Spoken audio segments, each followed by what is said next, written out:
여러분 영화 밀양을 보셨습니까? 지금 와서 생각을 해보니까 이 밀양이라는 영화가 우리 그리스도인들에게 참 시사하는 바가 컸던 것 같아요. 주연으로 나온 이 전도연 씨가 신의 역을 맡았었는데 이제 남편이 외도를 하고 남편이 죽게 되죠. 그리고 나서 이제 밀양으로 내려와서 이제 이사를 가게 되는데, 밀양에서 이 시내는 이제 부동산에서 이제 약간의 허세를 부리면서 이제 땅을 보러 다닙니다. 근데 그녀의 이 작은 허세가 이제 큰 비극을 불러오죠. 그 지역의 웅변학원 원장이 시내의 아들을 유괴하고 이제 제대로 된 돈을 주지 않자 그 아들을 죽여버립니다. 그리고 아들의 큰 슬픔으로 인해서 이제 시내는 이웃 사람의 전도를 받아서 교회에 나가게 됩니다. 그러면서 처절하게 하나님 앞에 부르짖으며 다시 그 삶을 회복하도록 정말 기도를 열심히 하는 장면들이 있습니다. 자, 그러던 중에 이제 은혜를 받고 아들을 죽인 살인범을 면회를 가서 그에게 용서를 선언하고 이제 그 지옥과 같은 고통의 삶을 벗어나고자 합니다. 이 영화의 하이라이트죠.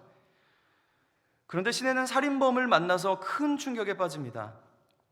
자기는 죽지 못해서 겨우겨우 살아가고 있는데 감옥 속의 살인범은 너무나 평안한 겁니다. 시내는 자기가 신앙을 갖게 되었고 이제 정리하는 마음으로 당신을 용서하기 위해서 왔다고 말을 합니다. 그러자 살인범은 자기도 감옥에서 전도를 받아서 신앙을 갖고 이미 하나님께로부터 죄의 용서를 받았다고 말합니다. 이에 시내는 경악을 금치 못하죠. 하나님이 죄를 용서하셨다고요? 나보다 어떻게 먼저 용서하실 수가 있습니까? 내가 아직 용서하지 않았는데 어느 누가 먼저 용서를 할 수 있단 말입니까? 그럴 권리는 하나님도 없다. 그러면서 오열하게 됩니다. 오늘 본문은 레위기 속건제 제사 본문인데요, 영화 밀양과 관련이 있습니다. 속건제는 이 두 가지의 특징이 있습니다. 첫 번째는 신적 차원과 인적 차원, 그러니까 수직과 수평, 이 두 가지의 방향성이 있는 거예요. 그리고 두 번째는 속건제는 죄를 빚으로 형상을 합니다. 채무, 그러니까 빚으로 여겨요. 죄를 빚으로 여깁니다. 그러니까 레위기에 5대 제사법이 기록이 되어 있죠. 1장은 번제, 2장은 소제, 3장은 화목제, 5장은 속죄제, 그리고 5장 14절에서 6장 7절까지가 속건제에 관한 본문이에요. 아마 여러분이 우리가 보는 성경에 그 단락마다 그 위에 다른 색깔로 이제 소제목이 달려 있을 텐데, 소제목, 화목제 이런 식으로 달려 있을 거예요. 자, 이 5제사를 두 그룹으로 나눌 수가 있는데 그 차이는 강제성에 있습니다. 번제, 소제, 화목제는 강제성이 있을까요? 없을까요? 강제성이 없습니다. 속죄제, 속건제는 강제성이 있을까요? 없을까요? 답은 하나밖에 안 남았잖아요. 그렇죠? 네, 강제성이 있습니다. 화목제를 안 드린다고 해서 이스라엘 백성 중에 끊어지는 일은 없지만 속죄제를 제대로 안 드리면 하나님 백성에서 끊어집니다. 레위기 1장 2절을 한번 넘겨보시면 번제 본문인데요, 너희 중에 누구든지 여호와께 예물을 드리려거든. 그리고 2장 소제 본문인데요, 누구든지 소제의 예물을 여호와께 드리려거든. 3장 1절, 사람이 만일 화목제의 제물을 드리되 소로 드리려면, 그러니까 번제, 소제, 화목제는 드리려거든입니다. 그런데 속죄제 4장 3절을 보면은요, 그가 범한 죄로 말미암아 흠없는 숫송아지로 속죄 제물을 삼아 여호와께 드릴지니라고 되어 있습니다. 그러니까 드리려거든과 드릴지니의 분명한 차이가 있습니다. 하나님과의 관계를 회복하려면 분명히 드려야 되는 제사가 속죄제와 속건제입니다. 속건제는 영어로 보통 guilt offering이라고 번역이 되어 있습니다. 유죄라는 뜻이잖아요. 그런데 속죄제는 뭐냐? sin offering이라고 되어 있어요. 그러니까 신과 길트의 차이가 그렇게 발견할 수가 없습니다. 뭐 미국 드라마 같은데 법정 드라마에 보면은 you are guilty 하면 너는 유죄다 그러잖아요. 그러니까 속죄제는 죄 제사고 속건제는 유죄 제사인데 그 차이가 사실 쉽게 발견할 수가 없는데, 그래서 레위기 학자들이 이렇게 제안을 합니다. 속건제를 reparation offering, 그러니까 배상제라고 이렇게 불러야 된다라고 이렇게 권면을 하고 있습니다. 왜냐하면 속건제의 특징이 배상이기 때문이에요. 그러니까 속건제를 드리는 규례를 보면은 죄인은 죄를 지은 사람은 그 대상이 하나님이든 사람이든 간에 상대방에게 손해를 끼쳤으면 그 손해에 대해서 물질적인 배상을 하게 됩니다. 그러니까 삭개오가 예수님을 영접하고 나서 예수님에게 이런 말을 하죠. 내가 누구의 것을 속여 빼앗았다면 내가 4배로 갚겠습니다. 이때 드려야 되는 제사가 속건제예요. 그러니까 목축업이 주된 산업이었던 이스라엘에게 있어서 소나 양이 굉장히 중요하잖아요. 그래서 보통은 5분의 1을 더해서 배상을 하면 되는데 소나 양은 특별히 4배, 5배로 더해서 배상을 해야 됩니다. 당연히 그 훔친 사람에게 5배로 배상, 4배나 5배로 배상을 하고, 그리고 나서 하나님께도 제사를 드려야 되는데 이때 드려야 되는 제사가 뭐라고요? 속죄제예요? 속건제, 속건제라는 거예요. 그러니까 차차 설명을 드릴 건데, 자, 속죄제에 대해서 한번 설명을 해보겠습니다. 그러니까 레위기에서 속죄제는 죄를 오염으로 봅니다. 그러니까 죄를 시각적으로 보여주는 거예요. 레위기가 어렵지만 이런 부분들을 살펴보면 레위기가 참 재미있는 책인 것 같아요. 그러니까 죄를 오염으로 한번 여러분 생각을 해보세요. 그럼 그 오염을 청소를 해야 되잖아요. 그럼 그 오염을 무엇으로 닦아낼까요? 양의 피로 닦아내는 겁니다. 그래서 속죄제는 그 유난히 피의 사용에 대해서 다양하게 말씀을 해요. 그러니까 번제나 화목제 같은 경우에는 피를 번제단 뿔에 바르고 뭐 번제단 밑에 쏟고 이 정도만 나오는데, 속죄제 같은 경우에는 피의 사용에 대해서 무려 6가지의 단어가 나옵니다. 피를 취하다, 피를 가져오다, 피를 바르다, 피를 뿌리다, 피를 쏟다, 피를 담그다. 그러니까 속죄 제사에서는 이렇게 피의 사용이 굉장히 다양한 것을 볼 수가 있습니다. 그래서 속죄제 제사의 모습을 상상을 해보면 흡사 청소하는 것 같아요. 성막 곳곳에 죄로 또 오염으로 더러워진 부분들을 속죄 헌물로, 그러니까 양의 피로 깨끗하게 닦아내는 그런 청소하는 작업을 상상하게 돼요. 하나님의 백성인 이스라엘이 죄를 짓는다는 것은 자기 하나로 끝나는 게 아니죠. 하나님 백성이 죄를 지으면 이스라엘 진영이 오염이 되고 때를 묻게 만드는 일이에요. 뿐만 아니라, 이게 중요합니다. 뿐만 아니라 진영 가운데 있는 하나님이 임재하시는 성막에도 오염이 묻게 되는 거예요. 그러니까 죄라는 것이 내가 죄를 지었을 때 나로 끝나지 않고 성막에도 영향을 미친다는 것입니다. 그러니까 하나님이 거하시는 곳에도 더러움이 생기는 겁니다. 사도 바울이 로마서 3장 23절에 모든 사람이 죄를 범하였음에 하나님의 영광에 이르지 못하였다, 이렇게 말을 하고 있거든요. 그러니까 사람이 죄를 지은 것과 하나님의 영광이 연관이 있다는 거예요. 그러니까 하나님의 영광과 연관이 있다는 것은 하나님과 연관이 있다는 거거든요. 그러니까 아담이 먹은 선악과가 단순히 그냥 과일 하나 먹은 게 아니라 하나님을 적극적으로 대적한 거였잖아요. 하나님의 형상으로 지음받은 유일한 존재로서 하나님과 가장 닮은 존재이면서 하나님과 같이 되려고 했던 범죄예요. 하나님을 대적하고 하나님의 명예를 실추시킨 그런 엄청난 사건입니다.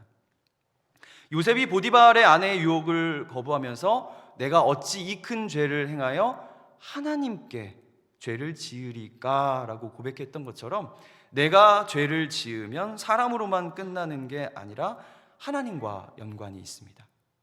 마찬가지로 이스라엘 백성이 죄를 지으면 그 진영 한가운데에 있는 성막에 영향을 미치게 되는 거예요. 성막에 오염과 때가 묻게 되고 속죄제의 제사의 피는 이러한 오염을 닦아내는 것입니다. 레위기 16장에는 대속죄일의 그 규례가 기록이 되어 있는데, 우리가 일상생활을 하면서 나름 주변을 잘 청소를 하면서 살아가지 않습니까? 그런데 1년에 한 번 정도 특별한 손님이 온다거나 특별한 날에는 대청소를 하게 되거든요. 그동안 청소하지 못했던 문틈이나 냉장고 위나 가구 위나 또 가구를 끌어내면서 구석구석 청소를 하게 되거든요. 그날이 바로 대청소의 날이 대속죄일이라고 보면 됩니다. 오염과 때, 그러니까 성막에 붙어있는 오염과 때를 양과 염소의 피로 정말 구석구석 닦아내는 날이 대속죄일입니다. 그러니까 속건제의 경우에 앞서 처음에 말씀드렸던 대로 신적 차원과 인적 차원 두 가지의 차원이 있어요. 먼저는 하나님을 향한, 그러니까 여호와의 성물에 대하여서 범죄하였을 때 드리는 제사가 속건제입니다. 그러니까 성물에 대한 잘못을 하였을 때 5분의 1을 더하여서 제사장에게 주고 속건 제사를 드리게 됩니다. 자, 여기서 여호와의 성물에 대해서 범죄를 하였을 때라고 해왔는데, 여호와의 성물이 도대체 뭐냐? 그것은 하나님께 구별하여서 드린 모든 것이라고 보면 됩니다. 하나님께 구별하여서 드린 예물, 또 성소에 속한 것들, 그리고 11조, 또 제사장 몫의 제물이라든지 성소의 기물, 또 성소에 속한 재산, 모든 것들을 말하는 것이죠. 그러니까 속건제는 이제 죄를 빚의 개념으로 형상화를 시켜주는 거예요. 그러니까 죄를 짓는다는 것은 곧 하나님께 빚을 지는 거예요. 속건제, 다시 말하면 배상제는 사람이 죄를 지었는데 그 죄를 하나님께 끼친 손해를 갚는 것으로, 빚을 갚는 것으로 형상화를 해주고 있는 것입니다. 그래서 속건제에는 돈 얘기가 자주 나옵니다. 5장 15절에서도 여호와의 성물을 범한 죄를 돈으로 환산하고 있거든요. 다 같이 한번 볼까요? 5장 15절. 누구든지 여호와의 성물에 대하여 부지 중에 범죄하였으면 여호와께 속건제를 드리되 내가 지정한 가치를 따라 성소의 세겔로 몇 세겔 은에 상당한 흠없는 순양을 양떼 중에서 끌어다가 속건제로 드려서. 그러니까 이 말은 무엇이냐면 여호와의 성물에 대해서 범죄를 하였을 때 몇 세겔 은에 해당하는 값으로 환산을 해서 드려야 된다는 거예요. 그러니까 어떤 성물을 범하면 얼마, 또 이거를 범하면 얼마라는 거가 있는 거예요. 그러니까 성경에 다 기록되어 있지는 않지만 이 돈의 가치로 환산을 하는 작업이 분명히 있었던 것 같아요. 그러니까 자기가 성물에 대해서 범죄한 것에 대해 이게 피해액이 있을 거 아니겠습니까? 그 값에 준하는 순양을 또 하나님께 속건 제사로 드려야 되는 거예요. 그러니까 제사장에게 피해액의 5분의 1을 더해서 드리고, 그리고 그에 준하는 순양을 잡아서 또 하나님께 속건 제사를 드리는 겁니다. 오늘 본문의 6장 4절과 5절도 마찬가지입니다. 이거는 사람에 대한 것이죠. 사람에게 어떤 피해를 입히면 그 피해 입힌 값에 5분의 1을 더해서 그 사람에게 배상을 해야 됩니다. 그리고 그 값에 준하는 순양으로 속건 제사를 드리게 되어 있어요. 그러니까 정리를 해보면 속건제라는 것은 죄를 빚으로 또 돈으로 환산을 해서 빚을 갚는 개념으로 설명을 하고 있다는 겁니다. 여러분 어려우신가요? 잘 이해되시죠? 네. 자, 속건제가 5장 14절에서 6장 7절까지 기록이 되어 있는데 6장 1절에 보면은 단락이 한 번 나뉘는 것을 볼 수가 있습니다. 어떻게 단락이 나뉘는지 알 수가 있냐? 그것은 관용 문구가 있거든요. 레위기에서 관용 문구가 있는데 5장 14절을 보면 여호와께서 모세에게 말씀하여 이르시되, 이게 관용 문구입니다. 이 문구가 나오면 단락이 나뉘는구나 라고 생각을 해도 돼요. 그런데 6장 1절에 보면 여호와께서 모세에게 말씀하여 이르시되, 이 문구가 또 나와요. 속건제 제사에 대한 것에 대한 규례가 아직 설명을 하고 있는데 중간에 이 단락을 나누는 문구가 나온다는 거예요. 그러니까 지금까지는 그렇게 하지 않았거든요. 번제, 그러니까 1장 1절에서 여호와께서 그에게 말씀하여 이르시되, 이 문구가 나오고 나서 한참 동안 나오지가 않아요.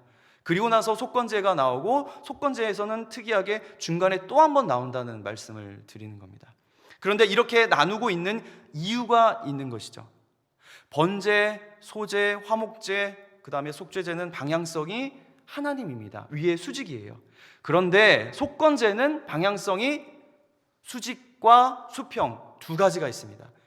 신적 차원과 인적 차원, 이 두 가지가 있는 거예요.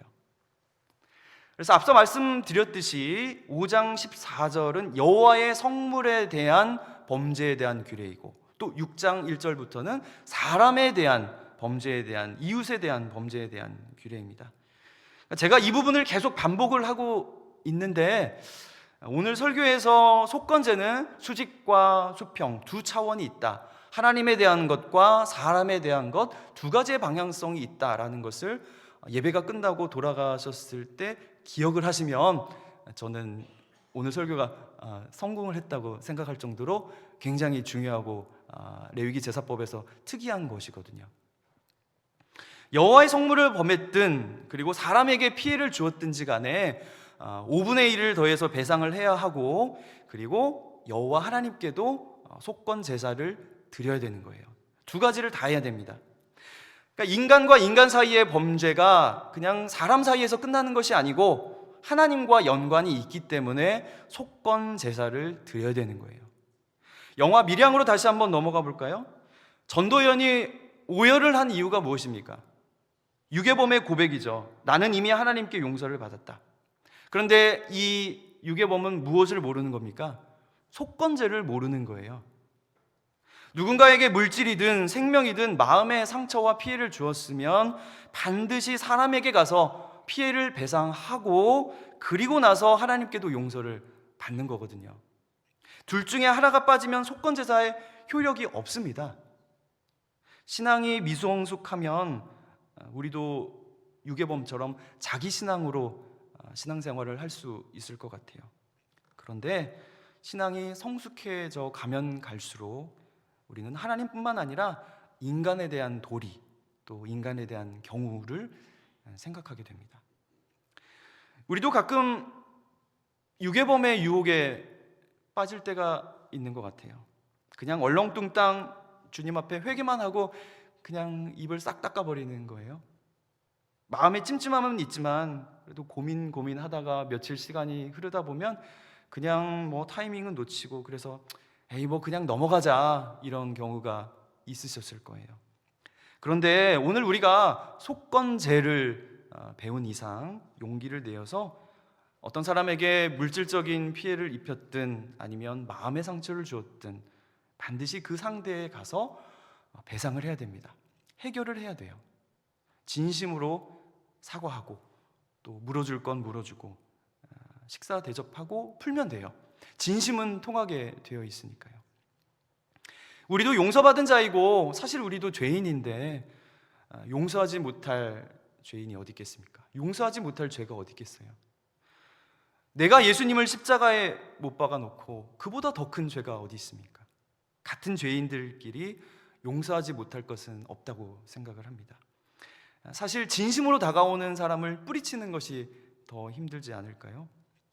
오늘 속건제 말씀을 통해서 혹시 생각나는 분이 있다면 그에게 다가가서 사과하고 또 마음을 나누는 그런 용기 있는 신앙인 되시기를 예수님의 이름으로 축원드립니다. 자, 신약으로 와서도 이 죄를 빚으로 설명하는 원리가 나타납니다. 자막을 보시고 우리 한번 읽어보겠는데요. 골로새서 2장 13절 말씀 우리 다 같이 읽겠습니다. 시작. 또 범죄와 육체의 무할례로 죽었던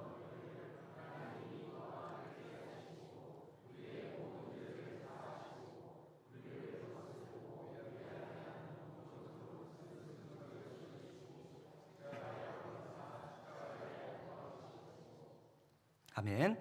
자, 육체 가운데 죽었던 우리를 살리시고 우리의 모든 죄를 죄하시는데 우리를 불리하게 하는 법조문을 지었다라고 말씀을 하거든요. 그런데 여기에서 법조문으로 쓴 증서는 무엇일까요?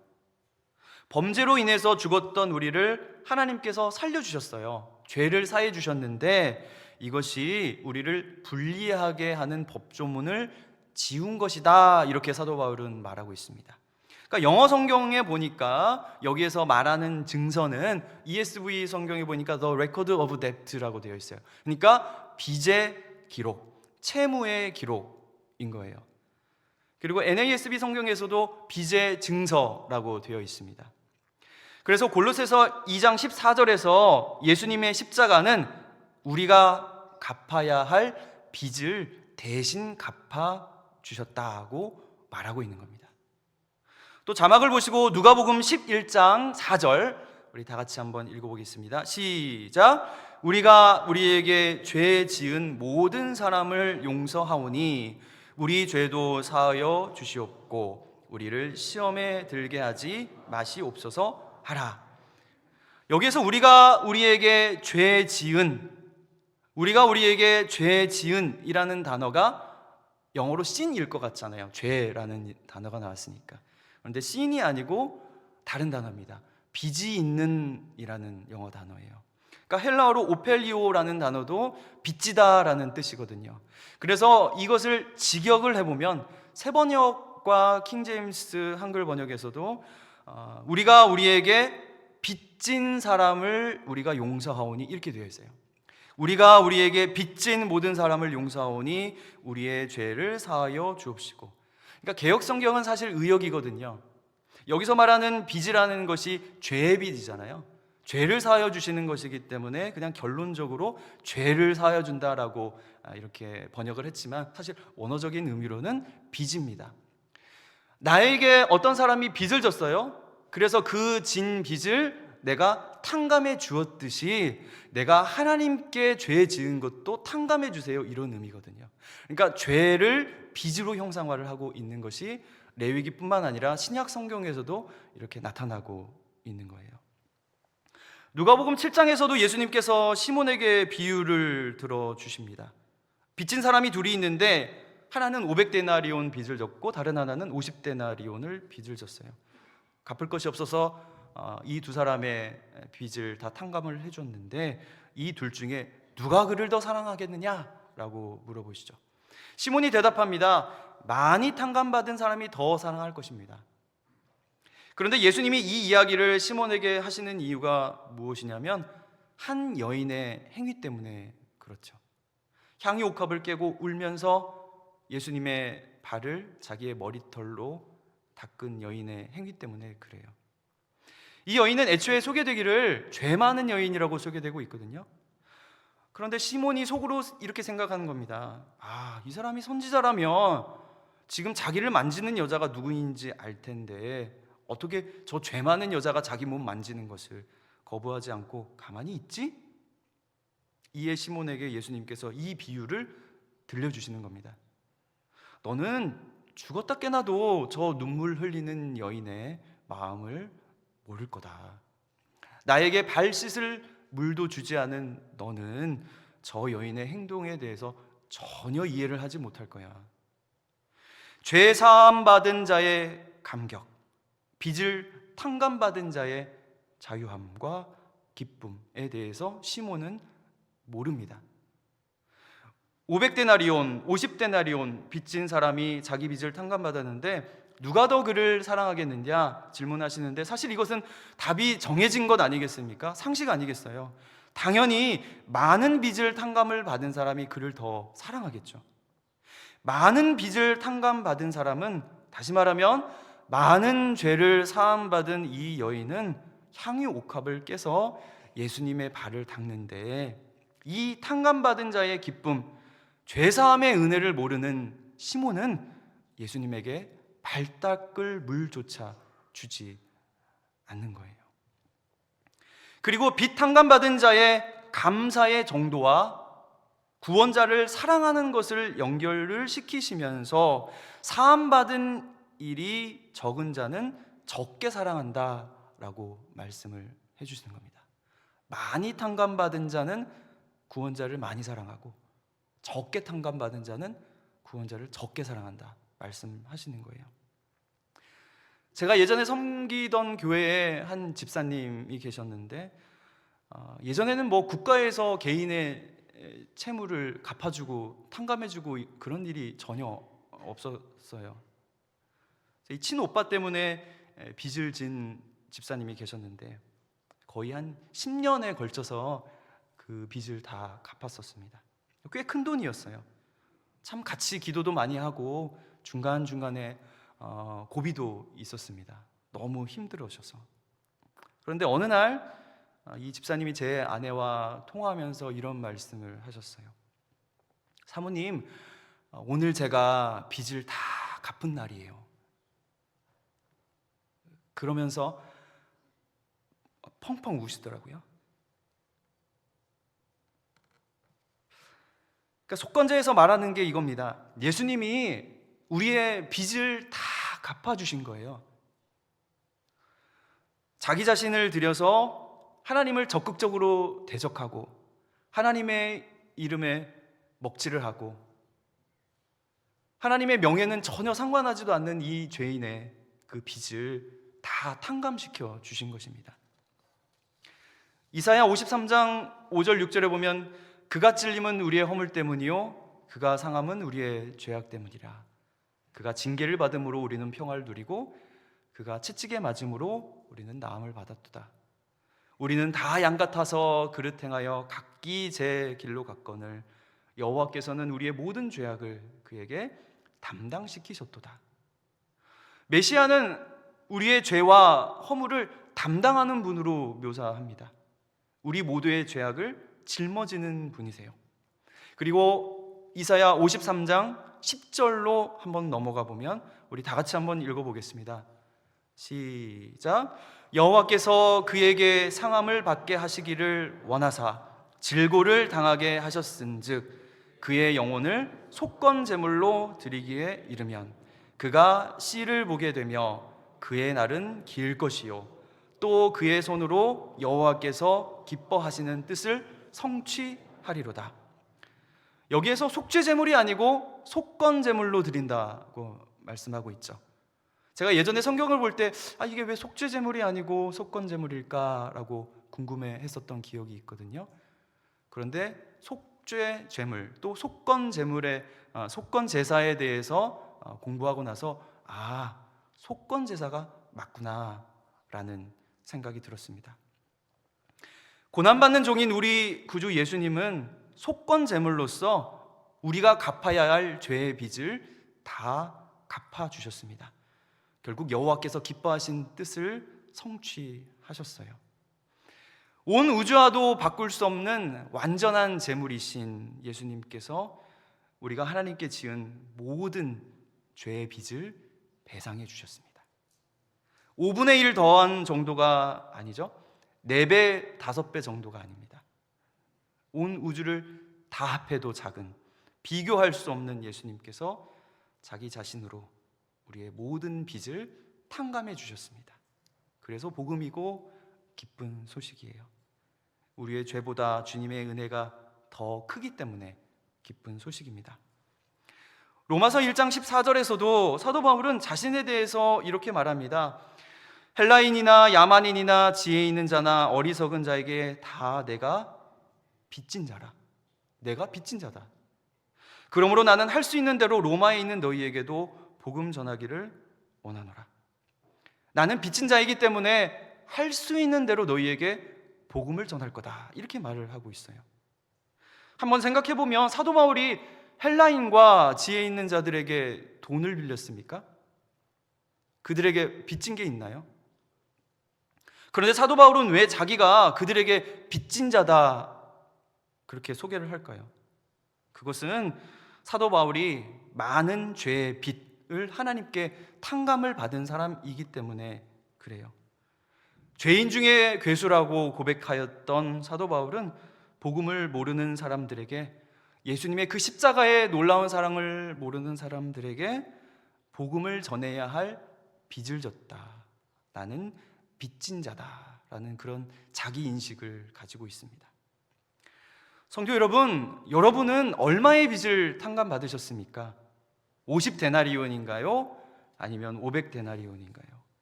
아니면 10,000달란트인가요?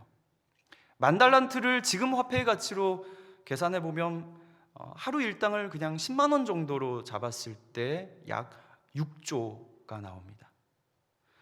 우리는 예수님께 빚을 졌고 또 복음을 모르는 사람들에게도 빚을 졌습니다. 속건제를 배움으로써 우리가 알고 있는 복음이 더 풍성해졌어요. 복음은 양방향입니다.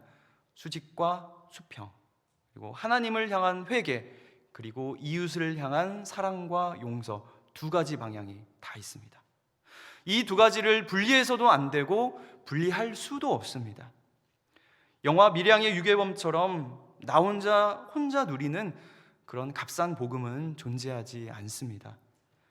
우리가 믿는 복음은 믿음도 중요하지만 믿음을 통하여 구원을 가능케 하신 예수님의 속건 제물로서 십자가 희생, 빚의 탕감이 있었다는 사실을 꼭 기억하시기 바랍니다.